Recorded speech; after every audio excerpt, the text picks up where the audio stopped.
everybody, and welcome back to my channel. Today we are doing somewhat of a sad video in the sense that we're going to be talking about some products that have not turned out to be super great, some beauty blunders here.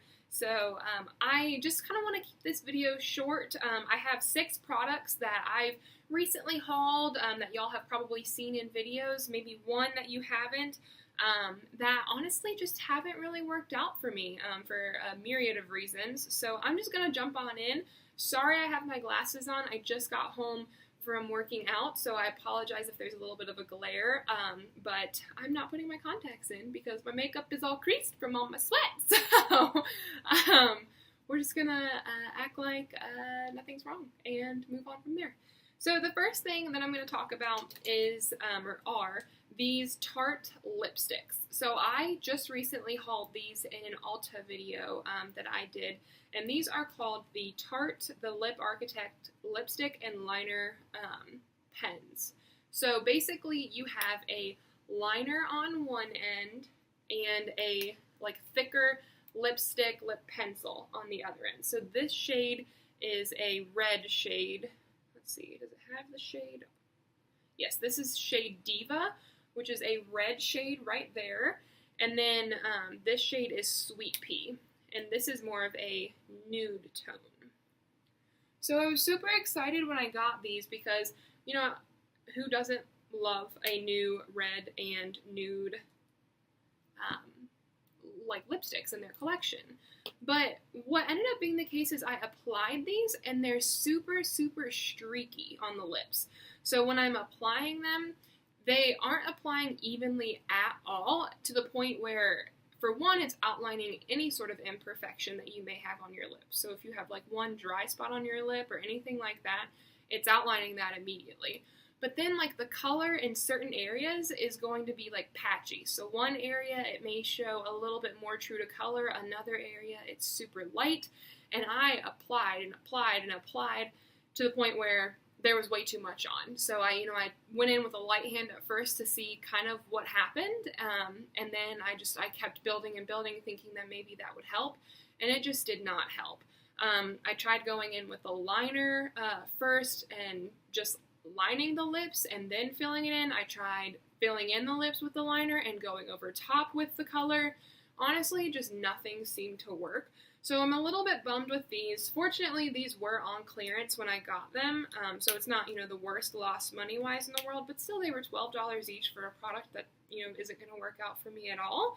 So that is kind of a bummer. The next thing is this NYX lip. I thought this was a lip product when I originally got it, and I just said lip, but it's not a lip product. It is the Lid Lingerie Matte Eye Tint. And it is a purpley plum shade. It's called Lidley, or I don't know, it says Lidley on the bottom, and then it says Better Than You, so it could be called Better Than You. But it's like this very nice plum shade. It swatches super pretty too.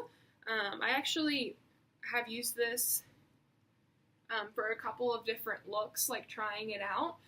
The issue that I have with this is that in my eyes, when you're putting on something like this, if you just put this on alone, it's going to crease. That tends to be the case with cream products. So I put it on, and then, I'm thinking about my look, and then by the time I went to apply my eyeshadow, this is completely dry. And it says matte, but when I'm putting on like a base, I don't want it to dry completely matte, because then any subsequent color I put on top is just going to not stick to it. So it doesn't really serve as a primer, and if you have a primer on underneath, this is on top of it, so it's not going to stick to your primer.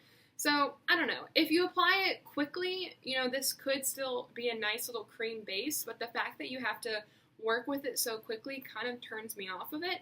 I did try to use it alone, thinking that, well, maybe it's not intended to have shadow on top of it. Maybe they just want you to use it as a lid color solo. And it did crease. It did exactly what I thought it would. So I'm not real sure if, what the intentions were here, but I'm just not a big fan of the matte formula of this.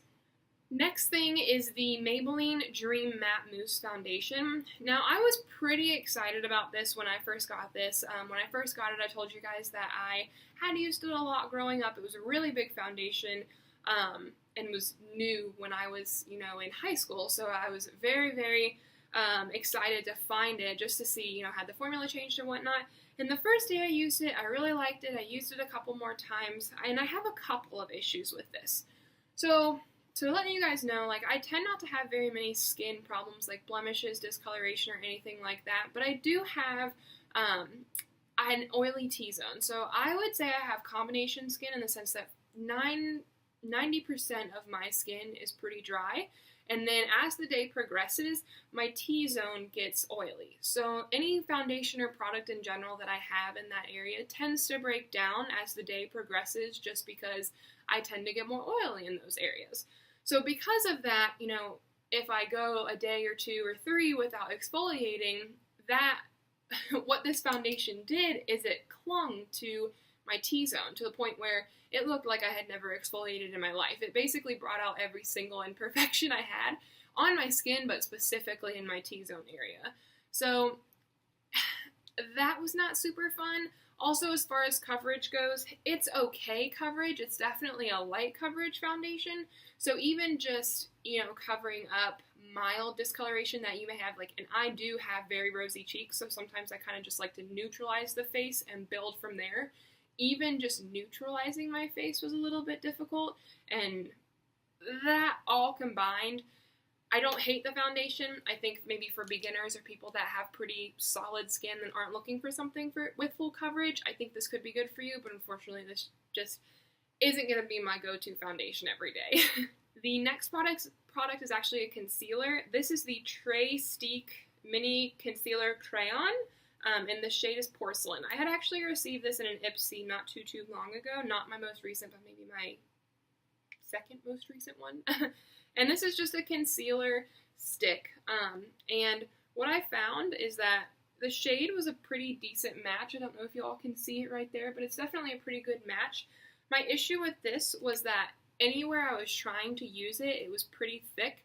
And if I tried to use it on my under eyes, it kept pulling at my under eyes.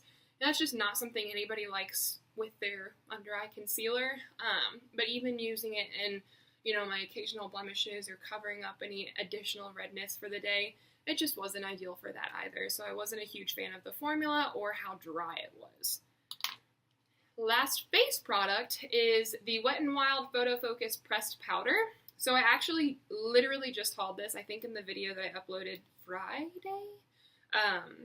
But this is the shade Warm Light, and this was just a couple of dollars. This is what it looks like. So I used it, thought everything was fine, and then I used it a couple more times, and it's the top layer was the only layer that I could get to come off. So I have literally rubbed and rubbed, I am literally pushing into this, and there's, the color payoff is just super chalky, and it just, you have to just dig and dig and dig into it to get any sort of product on your brush. Let me take, this is the powder brush I've been using recently. If I just swirl this around in here, that should be more covered than what it is from me digging into that. So this has been a pretty big letdown, especially because, I thought this was going to be a great product for, just a drugstore powder.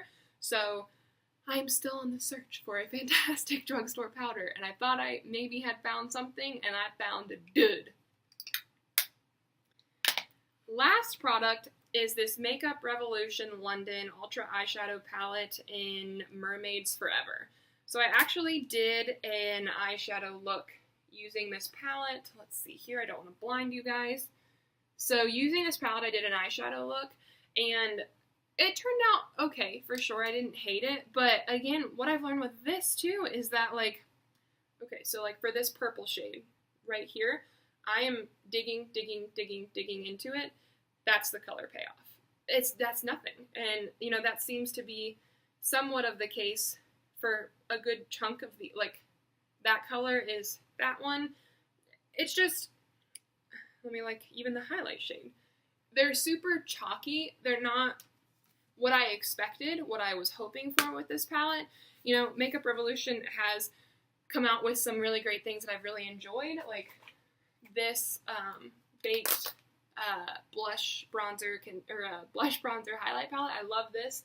I've gotten some other things here recently that I absolutely love, but this palette, you know, for the $15 that I remember paying for this, I maybe enjoy 5 to maybe 10 of these, and we have 1, 2, 3, 4, 1, 2, 3, 4, 5, 6, 7, 8, so 32 eyeshadows, and I'm enjoying maybe a third of them. So, in my opinion, that's not enough. It's not enough to merit buying the palette. You know, if I'm enjoying 10 eyeshadows, I could easily get those 10 eyeshadows with another palette that maybe costs $15. So I'm a little bit bummed with the color payoff and pigmentation with these eyeshadows. So, and it doesn't seem to be like a matte shimmer type of thing. It seems like pretty consistently some of the mattes aren't super great, some of the shimmers aren't. I don't hate the palette because some of the colors do have really good payoff. It's just not enough of them have a great payoff to warrant buying the palette. That is actually everything that I have to show you guys. Basically, I just know I've been hauling a lot of things here recently, so I just kind of wanted to let you guys know that not everything turns out amazing. Not everything is going to be worth the money, and rather than just talk about all the things that are great, I'd like for you guys to know what I don't feel works and why I don't feel it works. So maybe if you really wanted one of these products, you see this and now you're like, okay, I'm gonna think twice. Or if something I said, you're like, you know what, I'm okay with that, or that's what I'm looking for, then you can go for it, and you've got that reiteration to go buy it. So I hope at least in some way this video was helpful. As always, if you have any questions, comments, or concerns, leave them in the comments below, and I will see you guys on Friday.